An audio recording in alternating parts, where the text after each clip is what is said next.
శ్రీ లలితా పరమేశ్వరి చక్రపురం ఛానల్కి స్వాగతం సుస్వాగతం. ఇదే భగవద్గీత. యత్ర కాలే తు అనావృత్తిం అవృత్తిం చ ఏవ యోగినః ప్రయతాహు యాంతి తం కాలం వక్ష్యామి భరత రషభ.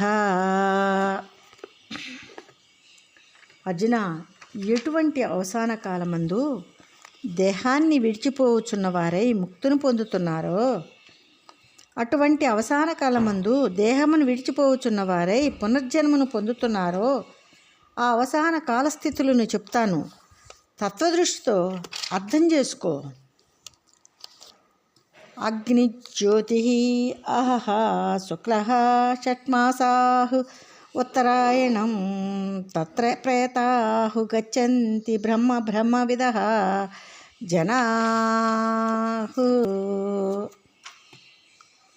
అగ్ని జ్యోతి పగలు, శుక్లపక్షము తెలుపు స్వచ్ఛము, అణు మాసముల ఉత్తరాయణం.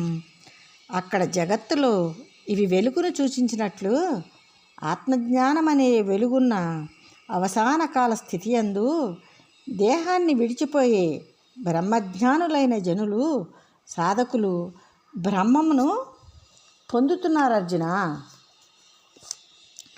ధూమః రాత్రిః తదా కృష్ణః షట్మాసాః దక్షిణాయనం తత్ర చాంద్రమాసం జ్యోతి యోగి ప్రాప్య నివర్తతే.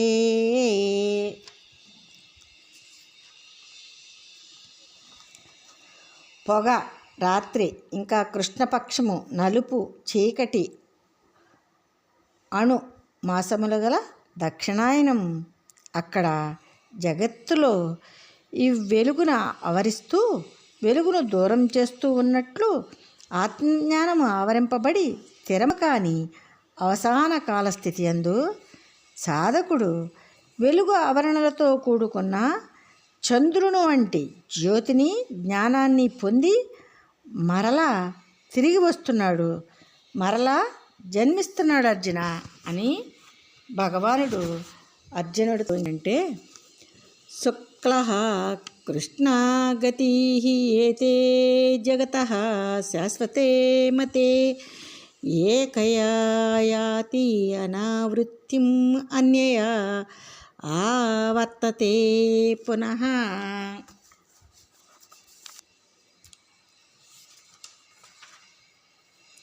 నిశ్చయ జగత్తునకు లోకులకి రెండు మార్గాలే సదా శాశ్వతములైనట్లు శాస్త్రం చెప్తుంది.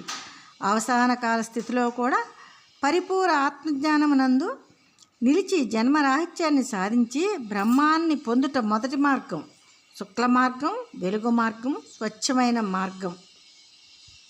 అవసాన కాలస్థితి యందు జ్ఞాన పరిపూర్ణతతో ఏ కించిత్ లోపమున్నందువలనైనను ఆత్మజ్ఞానం ఆవరింపబడి మరలా జన్మకు పునరావృత్తికి కారణమగుట రెండవ మార్గం.